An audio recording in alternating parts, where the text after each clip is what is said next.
Welcome to the Consulting Success Podcast. I'm your host, Michael Zipursky. In this podcast, we'll dive deep into the world of elite consultants, where you'll learn the strategies, tactics, and mindset to grow a highly profitable and successful consulting business.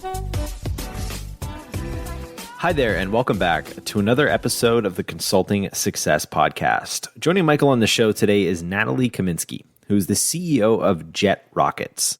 She is a tech entrepreneur with a knack for bridging the gap between non-tech founders and the digital world. With a journey spanning multiple countries and roles from programmer to COO, she brings a wealth of hands-on experience in turning tech ideas into reality. At JetRockets, she leads a global team that specializes in helping non-tech businesses launch successful tech platforms, ensuring they're well-built, user-friendly, and perfectly aligned with business goals.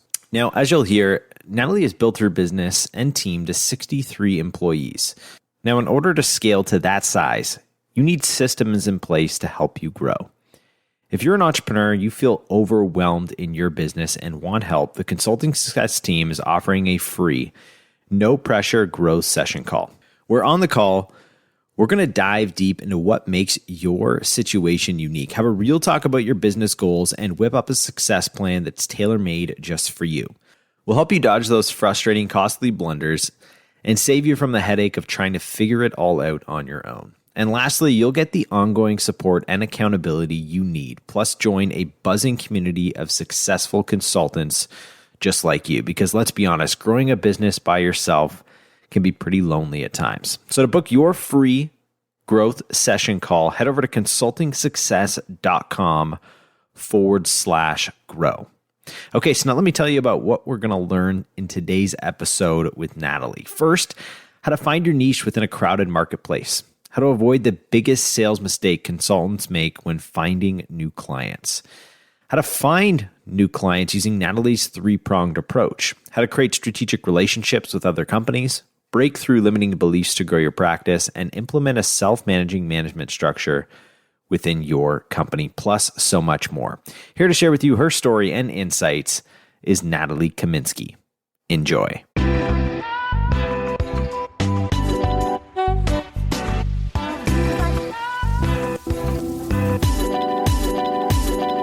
Natalie Kaminski, welcome. Thank you. Great to have you here on the podcast. And we're going to cover a lot of ground, but what I thought we could do to start, I know today you are a team of 63 people at JetRockets, and we're going to get into how you built the company up, lessons learned along the way. There's a lot I know that you can share, but let's start off by going back in time a little bit. You're in the US right now, you're based in Brooklyn, but that's not where you're from originally. So share what you can, a little, just kind of take us back the story of how did you get to where you are? Where did you grow up? And what did that kind of career progression look like to get to where you are today? Gladly. Hi, Michael. Thank you for having me on your podcast. So I was born in the Soviet Union, in the Russian part of the Soviet Union. And subsequently, my parents moved to Ukraine, where I spent my first several years of my childhood in the city called Dnipro. And when I was about 9 years old, my mother and we moved to Israel. Because my mother remarried, my parents got divorced when I was 5, and then my mother got remarried, and we moved to Israel. And I spent the rest of my childhood up until I graduated from high school. I spent in Israel in the beautiful city of Ashdod, which is located on the sea, and it's wonderful. Thinking back, it was a very difficult time in many aspects, but it was also a beautiful time in my life. I really enjoyed growing up in Israel. And as I graduated from high school, my father, who at that time had already moved from Soviet Union to the United States separately. He kind of reappeared in my life, or in my mother's life, I suppose. And he said, look, I know Natalie is about to graduate from high school. And in Israel, as you may or may not know, there's a compulsory army service that every child at the age of 18 gets to go to. But my father said, you know what, how about she just comes over to the United States and, I can help her and I can get her into the university and, give her some other opportunities which were not necessarily available to me at that point of my life. And my mother got really excited about it. And she said, well, you should go. And I was very hesitant. I kind of had my life in my mind playing out the way that I saw my friends' lives playing out. You do the army service, you take a year or two off, you travel the world, you come back, you get a job, and you go to school, maybe not. I was very kind of up in the air about what my future would look like, with the exception of the immediate couple of years. But my mother was very adamant about me joining my father in the United States. And so I didn't really have a say, I guess, at that time. And in 1998, in October of 1998, I landed in Minneapolis, Minnesota, of all places. Wasn't very happy about any of this, but I had two things in my pocket, so to speak. I had $500 that my mother gave me, and I had a return ticket to go back to Israel with an open date that was valid for the next 12 months. And I, without going into too many personal details, my father and I didn't work out. We're able to survive next to one another for about 3 months. I moved out after 3 months into a rented apartment, and I kind of decided to give myself 9 months to make it or go back home. And so the next 9 months I spent getting a job as a programmer. It was important to note, it was 1998. It was the peak of computer jobs, right? Everyone wanted to get into IT. Y2K was upon us. It was relatively easy to get a job in IT. All you had to do was to claim that you knew how to program and you had a job offer. So that's pretty much what I did. I got my first job as a computer programmer. After about 3 months, I understood I wasn't one. But I wanted to stay within the IT world. And so I spent the next decade working in different roles in the software development lifecycle, going from QA into business analysis, a webmaster in the early 2000s, project manager, and so on and so forth. And I moved from Minneapolis to Boston, subsequently to New York. And I quit my last full-time job in the year of 2005.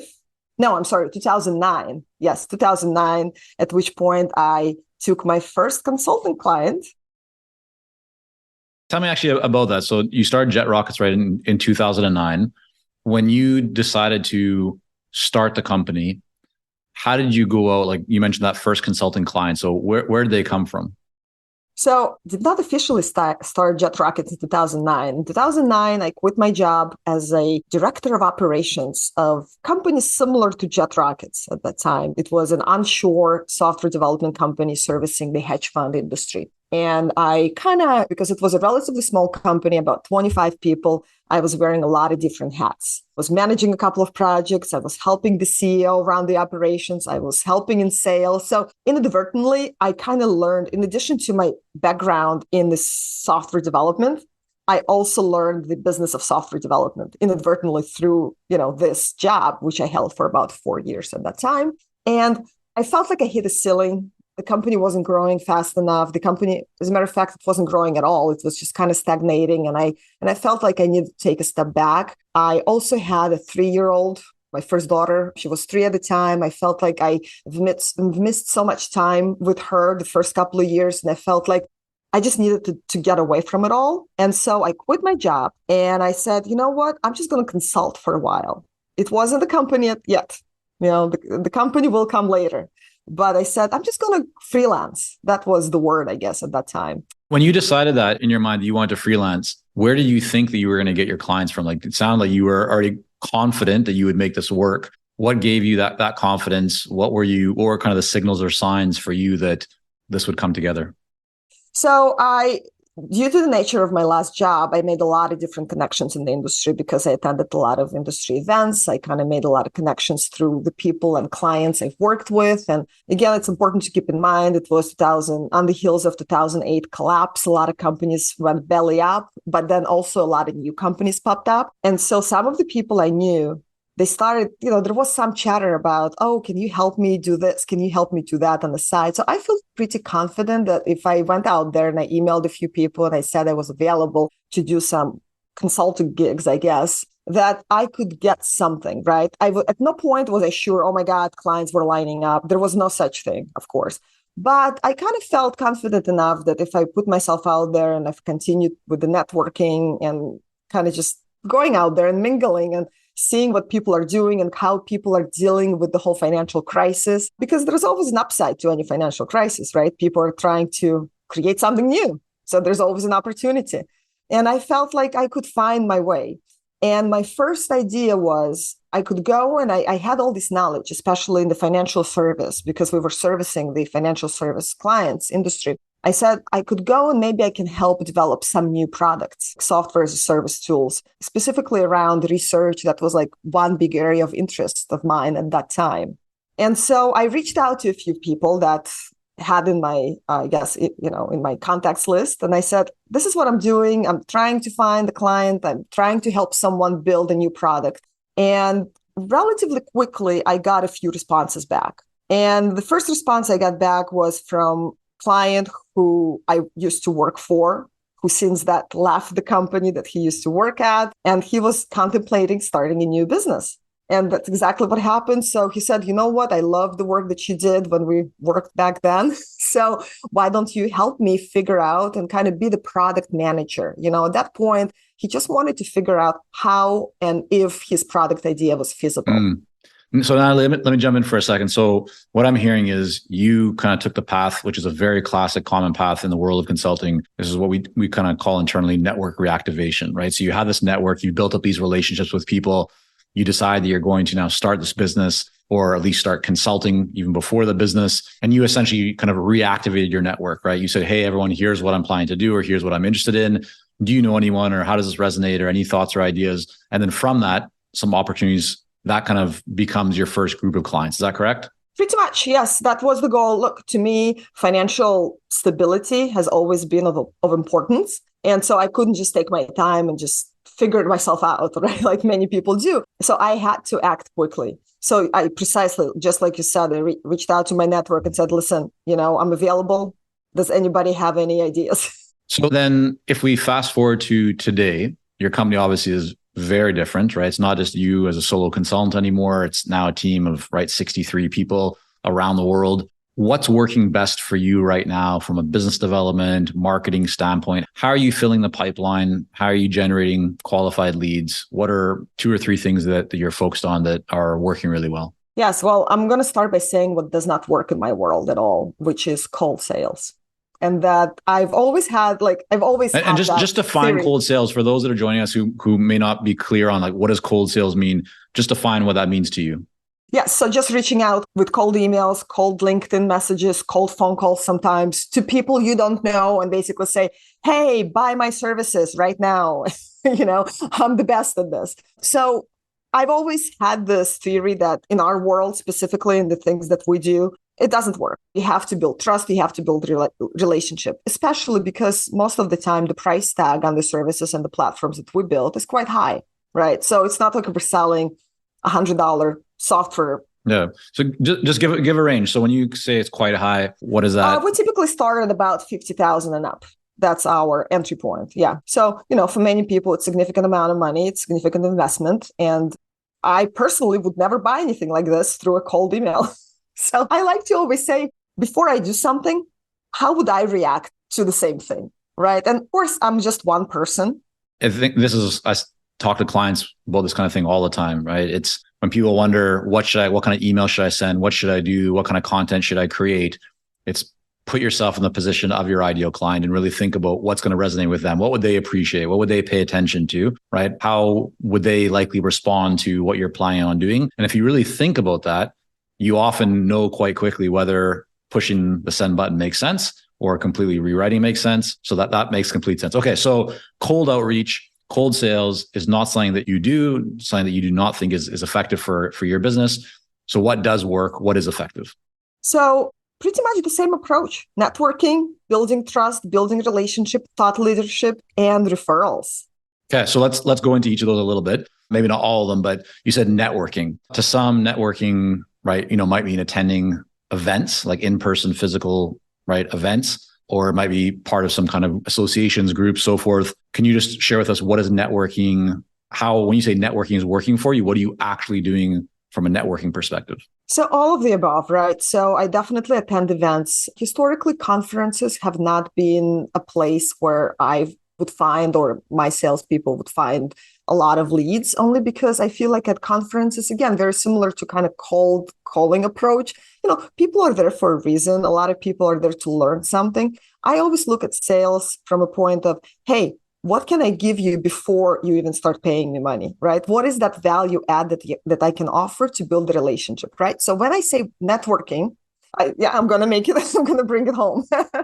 When I say networking, I mean building relationship. I mean going out there, meeting people without a particular intent to sell to them, but rather to meet people and learn about people and see what are people looking for, right? And where are you going when you say that you're not going to, let's say, conferences are not the best? Just what kind of an event would that then be?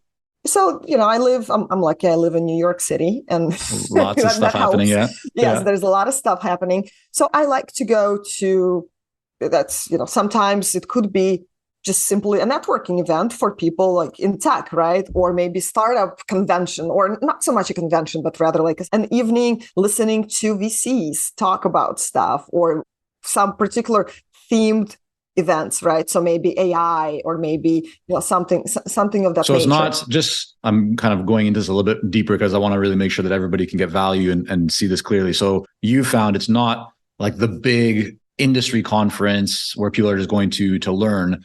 You find that maybe a little bit smaller or more kind of highly curated events, maybe often in New York, where the types of people that are your ideal clients go to. So it's going to be for you, it might be technology, software, those kind of places where people will congregate over a dinner or happy hour, things of that nature.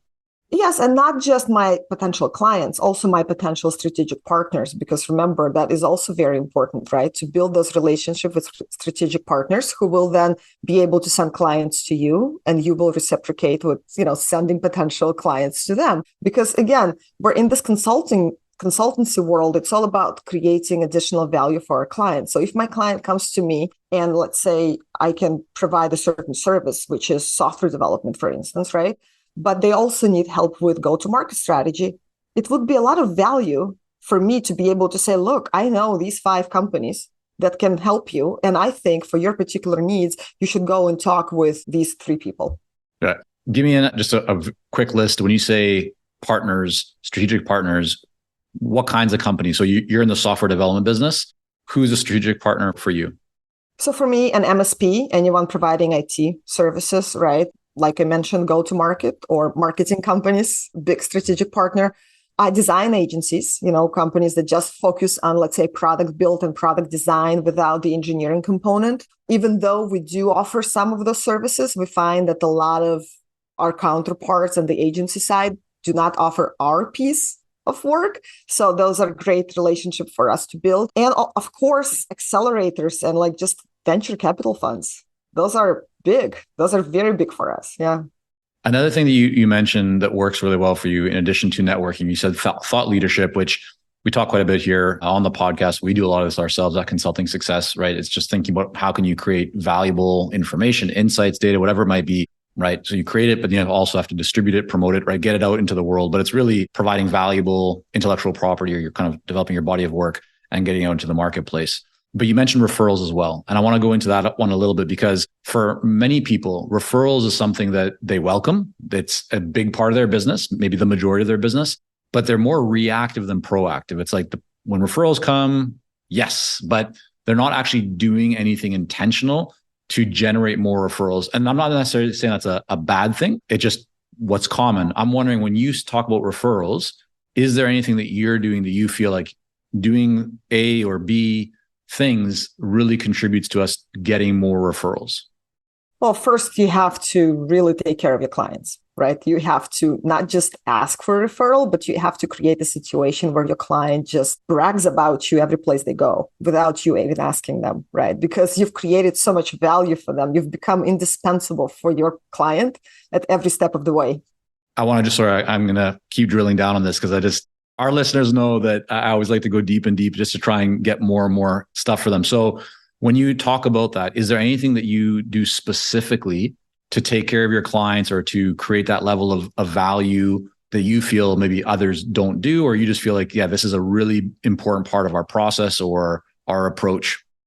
Absolutely. So one thing that definitely a lot of my competitors don't do is they do not provide this CTO level of support. So again, what we do the software development piece, right? But alongside, because a lot of our customers, and we, as a matter of fact, we specialize on working with non-tech founders, an add-on value service that we provide is acting as their CTO. especially at the time when they decide to fundraise, or at the time when they start to grow, or at the time when they have already raised funding and they're trying to strategically think about like what's next for their company. So we take the ownership of being that guidance to them and that strategic thinker and that strategic partner from the standpoint of how is their stack going to grow over time as they succeed. And that's just one thing that kind of, we've always done it, but frankly, we've never realized until relatively recently that it's a big value add-on. And that's what clients love about us. We don't just simply develop the code that they wanted us to develop. We take it to the next level, right? So that's one example. Second example is we really take the ownership of the product development on their behalf. So even if our clients have a product owner, a product person on their side, from our end, we also have a product person who works alongside our clients. And we help not just think about, okay, what's this iteration of your platform is going to look like, but we're constantly thinking about creating the product roadmap for the foreseeable future. That's another value add. And that's another thing that many of our competitors do not do. Yeah. I appreciate you sharing those examples. Those are fantastic. Do you communicate those publicly, both of those? And if you do, when do you do it? Is it like on the website? Is it just in sales meetings? Is it in your content? All the above? None of them? And I'm asking because I see. Yeah. Is it? Okay. Because it's all quite of the often, above. Yeah. Yeah, but we also have an ebook that we've recently published that's geared towards non-tech founders and how to launch a tech platform as a non-tech founder. I also have a series of webinars that I do personally because I love talking, and that's a good opportunity for me to talk some more. So I do webinars and I try to educate, and that kind of now goes into the thought leadership realm. Hey, it's Michael here, and we'll be right back to the podcast. But first, are you ready to grow, scale, and take your consulting business and marketing to the next level? If so, our Clarity Coaching program may be a great fit for you. You'll work with our experienced team to set up a strategic plan for your business and coach you step by step in areas like how to consistently attract more leads, develop a magnetic message that resonates with your ideal clients, strategically package and position your services, earn higher fees, win more proposals, and scale your business. To find out more about Clarity Coaching and apply, go to consultingsuccess.com and click on coaching. Yeah, no. So that's the reason I was asking is I've seen and I've had lots of conversations with consultants and firm owners over the years who, when we talk about like, what's your competitive advantage? What makes you different? What's unique? And they'll describe certain things. So usually the response initially is not very good. It's like we actually have to drill down to really identify what makes them different. Because saying things like, yeah, we're high quality, we care, like it's like whatever, everybody can say that. But usually when we arrive at something that is truly unique and it's differentiated and it's valuable, people often don't do a very good job of communicating that publicly. So it sounds like you have not only have you identified those things, but you consistently do communicate it to the marketplace. And would you say that those are actually key drivers or things that attract people to you because of those components? Yes, absolutely. And the way we know is because we constantly do surveys with our clients. We ask them, of all potential partners that wanted to work with you, why did you choose us? Why do you continue to work with us? And the response has always been, amongst the things like quality and the responsiveness, etc. But amongst those things, we also get, the fact that you care strategically about my future and my growth and not just execute the tasks at hand, but you actually think ahead. So these are great just gems for everybody joining us because, right, not only is it an opportunity for everybody to, first of all, figure out what makes you different, but then second of all, make sure that you communicate it. And then third is capturing that, right? Like a lot of people don't take the time. They don't have a process or a system to capture that feedback. And ultimately, when you start seeing that feedback, not just from one person or two people, but over and over and again, like you see that thread and then you want to figure out, do we put more spotlight onto it or make an adjustment? So really good stuff. Okay. So we've talked now about what things that are working really well for you on a kind of marketing lead generation perspective. We talked about one thing that you stay away from, which is the cold sales and the cold outreach. What's maybe been one big challenge that you faced recently in growing the business? So it doesn't have to be necessarily related to marketing or business development or lead generation, but just for you as a business owner, something that maybe you struggled with, it was hard to get through, anything that you can share, anything that comes to mind. Well, we did have a huge challenge that we had to undertake a year ago when we had to relocate our entire company from Russia, Ukraine, and Belarus into Georgia in the face as a result of the war, Russian war So you against actually Ukraine. Relocated people? Physically, yes. Wow. Yes, absolutely. The moment the war had started, I'd say probably 2 days in, February 2022, I made the decision that, especially, looking at my Russian and Belarusian employees, we said, okay, nobody's going to stay here. We're not going to continue pay salaries in those marketplaces. We're just going, because, I don't want them to pay taxes. I don't want these people to participate in the marketplace, the economy of those countries. And so we made the decision to relocate our employees. And that was quite a challenge, which, even though you may say, well, it was a year ago. Yes, true. It was a year ago when we kind of finished that process, probably, I guess, a year and a half now. It is still a challenge because along the way, we've lost, I'd say, about 25% of our workforce, and we had to rehire new people. And when you say lost, was that because they didn't want to move to Georgia? They didn't. Okay. So yeah, when you came with that idea, it sounds like you felt very strongly that was the right decision for the company, for the values that are important to you. Did you have a concern inside of, what if some of our top people don't agree with me on this? And did you talk to those people first before making that decision? Or was it just a sign that you decided that you were going to, how did you approach it? Because that's a big decision to make. Well, as a leader, sometimes you have to make very unpopular decisions and you have to double down on them, especially if you have a certain conviction. And to me, this particular decision was non-negotiable. And to me, I was hoping that most people, especially my key people, will feel the same way and will follow us. But yes, we've lost several key people during that transition. We tried to transition in such a way that our clients will not feel any disturbance to their ongoing business, etc. And I think we've succeeded for the most part, but also thanks to our clients, they were very, very understanding and patient with us. But the decision was not up for negotiation. If one of my key employees would be like, oh, I'm not moving, I didn't say to them, oh, okay, fine, just stay. I'll keep paying your salaries, right? So some of those people have remained for a couple of months and we slowly transitioned them out. We couldn't make some abrupt decisions or abrupt steps without affecting our client work. So we had to do some things slowly, but for the most part, look, 75% of the company have relocated with us.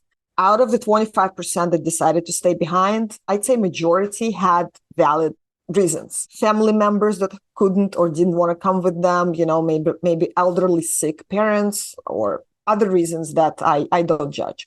But as a company, we made the decision, we stood by it, we've relocated, it cost the company about $250,000 to actually make that move. It was not insignificant.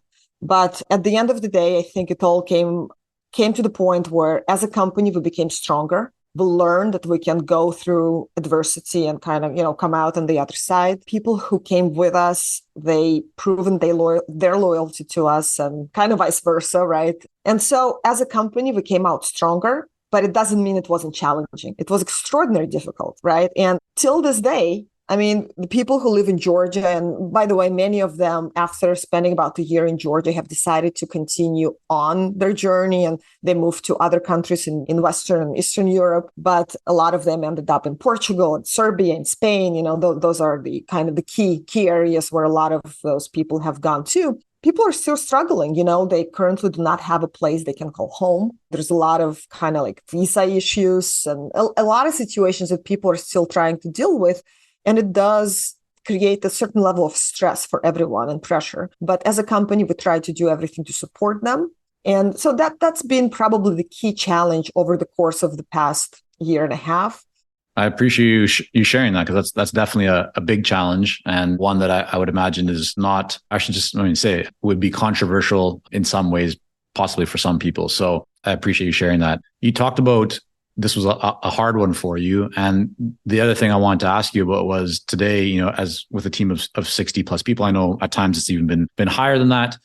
If you push the rewind button and went back to when it was just you or, a handful of people, did you always think, I want to build a company that has 50, 60, 70 people? Oftentimes people will have a bit of some kind of a limiting belief. I can't build to X number. And I'm just wondering, is there anything, did you have any kind of limiting belief around building to a certain size of company? Do you have any concerns about how can we manage this number of people as we continue to grow? Just if you can take me inside your mind and kind of walk me back a little bit. What's been your relationship with and mindset around, growing to this number of people over the years?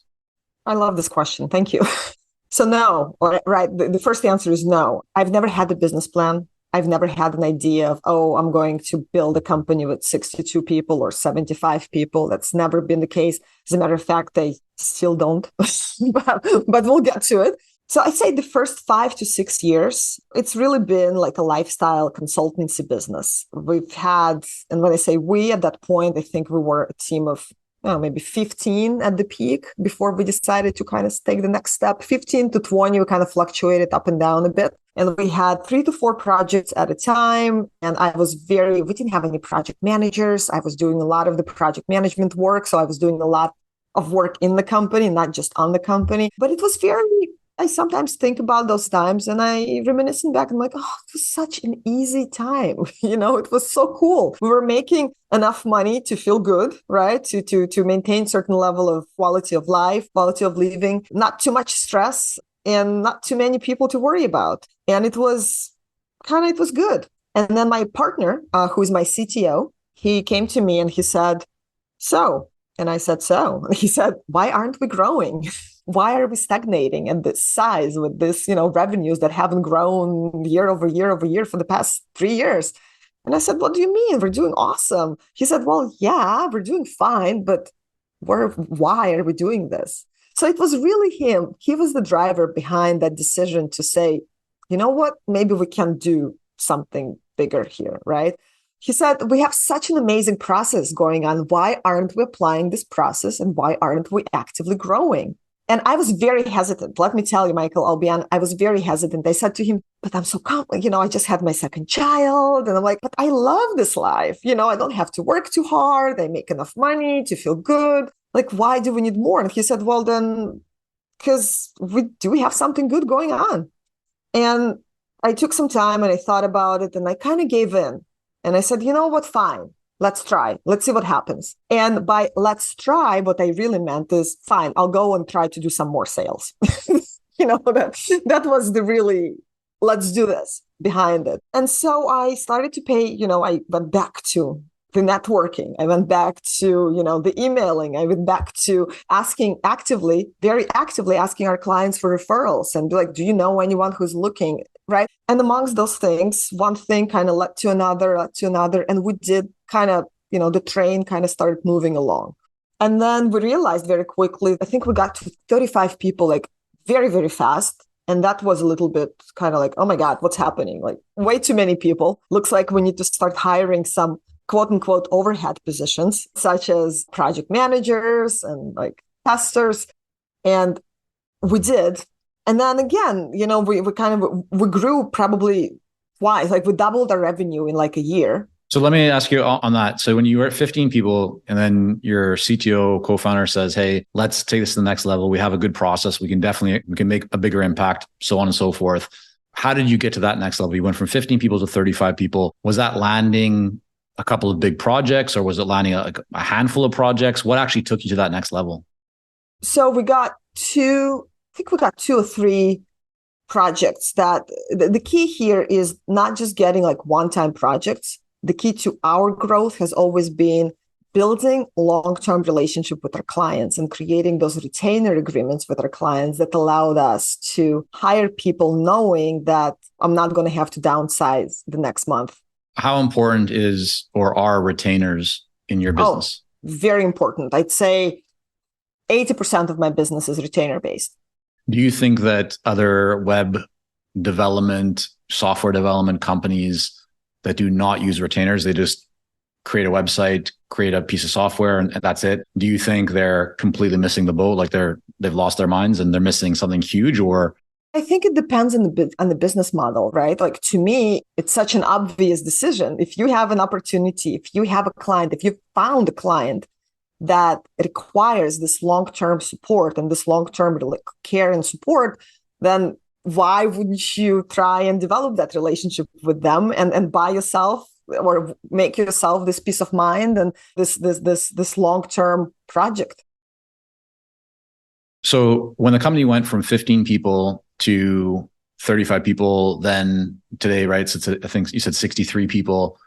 What have you seen in terms of the financial impact? Like obviously a lot more people, more revenue. What has that done to the profit, kind of margins? So the margins, right. So the margins, at that point, we didn't see any effect on the margins, quite frankly, because we still didn't have, you see, JetRockets is very, very top lean. Like we're very, very lean at the top. We have always wanted to be a very lean organization. Only about a year ago, when this whole relocation effort has begun, that was the first time we actually hired an HR manager. Until then, we were dealing with everything on our own, right? So my partners and I, we were just kind of handling all the administrative part of the business. So we don't have this, I'd say sometimes wasted structure of managers underneath of managers, managers of managers, right? I never wanted that. In early 2019, we've actually implemented quote unquote lean teal management teal structures within our company. Just define that for the people who aren't familiar. Yes. So teal management talks about self-managed teams and how you really don't need a lot of middle management in your organization. You have your company executives and everyone underneath that layer is an active self-managed employee. It requires a lot of trust. It requires a lot of self-awareness. It requires a lot of accountability. Not every employee is capable of that level of accountability and self-awareness, but this is something that I believe can be taught. Is this part of your hiring process now? Do you look for people who you do a personality assessment or some kind of an assessment that helps you to identify whether they have the right kind of mix? Or absolutely. To me, cultural fit always matters a lot more than concrete skills, hard skills. Yeah. Just a few more questions, and I know we're going to wrap up here shortly. Knowing what you know now, experience what you've experienced, going from 15 people where things were good, right? You said lifestyle, there was a good balance, money was fine, to today, 63 people, obviously a lot more revenue. Profit margin, maybe has gone down right over that time, but it's a much bigger company than it was, a lot more to potentially manage than before. Would you do anything differently? Is knowing what you know now, do you ever have the desire to go back to what you had before, to have fewer people? How do you kind of think about the current business compared to what you experienced before? So we make mistakes every day, right? For instance, this past year, we've made a bunch of not a bunch, 3 hiring mistakes, which I would, if I could go back and undo them, I would. We've tried a lot of different approaches. For instance, right now we're working on implementing EOS within our organization, which is, for those who don't know, it's entrepreneurial operating system. And it's wonderful. We love it, but it's a challenge. It's not easy, right? They say it's a simple process, but it's not easy to implement. And already we're seeing a lot of benefits and value from implementing it and kind of embedding into our organization. What I love the most, and just to kind of answer your question, is that a lot of early on hypotheses that we had, for instance, instead of hiring very experienced, very expensive and experienced people, we've always relied on hiring junior people and teaching them the work the way we like them to work. And then at some point along this way of growing, we've lost that. And we started to hire more experienced, more expensive people, and they never work out for us. So as a result, there's a lot of time lost, financial loss, that you have to kind of replace people, go back to basics. So as we go through this process and we make mistakes and we try new things, and then we quickly realize, look, this is not for us. We have to be honest with who we are and what works best for us. Like I just said, we have to always hire based on cultural fit, because I believe that any hard skill can be learned. Okay. So I'm hearing you say you would not go back to the way things were before. There's definitely a lot of challenges today, but there's always going to be challenges, whether you're small or big. They're just different kinds of challenges. I want to ask one more question and then we'll wrap up. On your website, you have a really interesting page where buyers can kind of move some elements around to get a sense of their project cost. And I would love if you could just share how that works, why you created it. And of course, we'll let people know where they can go to see it later on if they want to actually see the example. I just think it's quite novel. It's quite interesting that you have that, because a lot of companies will not publish their pricing, right? They want to have a conversation first. They want to move kind of forward with the sales process. I understand that what you're showing is an approximation. It's kind of to give somebody a sense. It's not the final price, but just where did that come from? Why do you have it? What purpose does it serve? And just anything that you think is important for people to know about that. Yeah, well, the purpose is really twofold, is to not to waste anybody's time. I don't want clients whose budgets are $3,000, or something. Again, not that it's not insignificant, but again, I want to make sure that we don't waste our potential clients' time and then they in turn don't waste ours. So give them an idea of what types of projects and what types of budgets we typically work with. So that's I think that's purpose number one. Purpose number two is also to help people understand that the development process of any platform, be that a web platform, mobile platform, can be very different, right? And the cost of it can have a very wide range depending upon so many different aspects. And again, that page gives you a little bit of kind of an insight, right? It asks you enough questions that you could answer and be like, what could I potentially plan for? Even if I'm not yet ready to talk to a developer, if I'm not ready, like I'm not there yet, I'm contemplating a business idea. I'm thinking, should I be investing? Should I not be investing? How much would it cost? Because if you go out there and you Google and you say, how much would it cost to develop a platform that does ABC? The range you get is wildly, like it's wild, right? It'll tell you between $10 to $100 million, right? It's like super wild range. So we try to bring that range in just a little bit and give you a slightly better understanding. And there's actually, these are not just random numbers. There's actually an algorithm underneath, and it's based on, years and years and years of experience. I always say that any product should start with an MVP, development of a minimum viable product. And an MVP, depending upon the complexity and the details of an MVP, should cost you anywhere between $50,000 to $125,000. Again, it's a very wide range, but it gives you somewhat of an understanding of what to shoot for.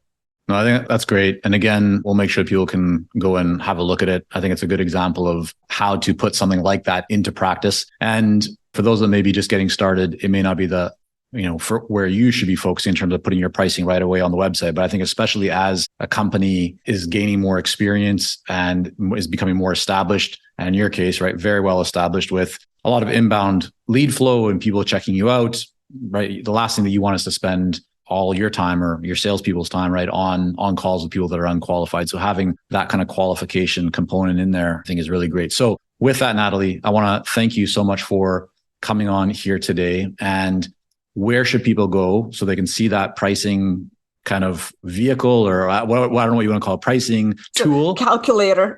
Yeah, there we go. Calculator. What's the URL for your website, or where should they go to have a look at that? And also just all the work that you all are doing at JetRockets. Absolutely. So our website is JetRockets.com.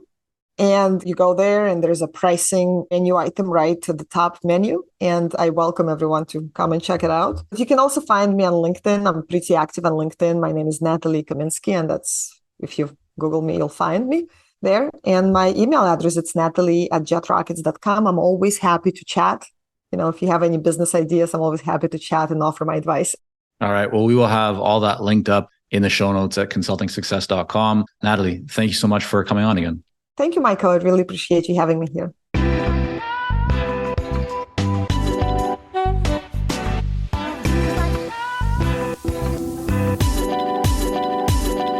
And there you have it for today's episode between Michael and Natalie. If you enjoyed today's podcast, then be sure to subscribe wherever you listen to your favorite shows. And if you want to help support the Consulting Success Podcast, I would encourage you to share this episode out with a colleague.